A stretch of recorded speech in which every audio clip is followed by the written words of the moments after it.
कुठल्याही पक्षाचा अध्यक्ष असतील, विरोधी पक्षातली नेते असतील, इन्क्लुडिंग शरद पवार साहेब असतील किंवा कोणी असेल, कोणी भेटू शकतात.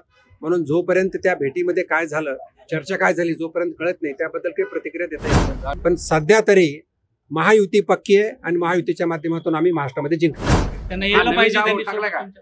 हा नवीन डाव वगैरे असं काहीच नाही, त्याबद्दल नो कॉमेंट. राज्याचे मुख्यमंत्री आमचे नेते माननीय देवेंद्रजी फडणवीस साहेब आणि मनसेचे अध्यक्ष माननीय राजजी ठाकरे यांची भेट झाली अशी बातमी आपण सांगताय.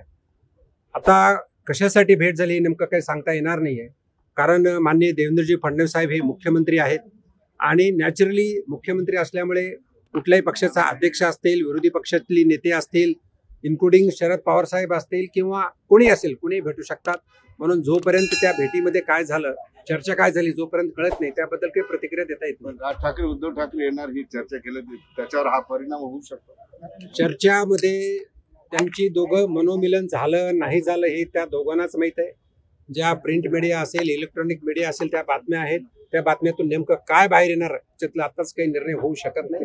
आता पण एक मात्र नक्की आहे की महानगरपालिका असेल, जिल्हा परिषद निवडणुका आहेत, यामध्ये माननीय फडणवीस साहेब यांनी सांगितल्याप्रमाणे महायुती मात्र या निवडणुका जिंकणार आणि तिन्ही पक्ष, प्रामुख्याने तिन्ही पक्ष एकत्र येऊन ह्या निवडणुका लढतील. आणि दोघं बंधू एकत्र आले तरी काही फरक पडणार नाही.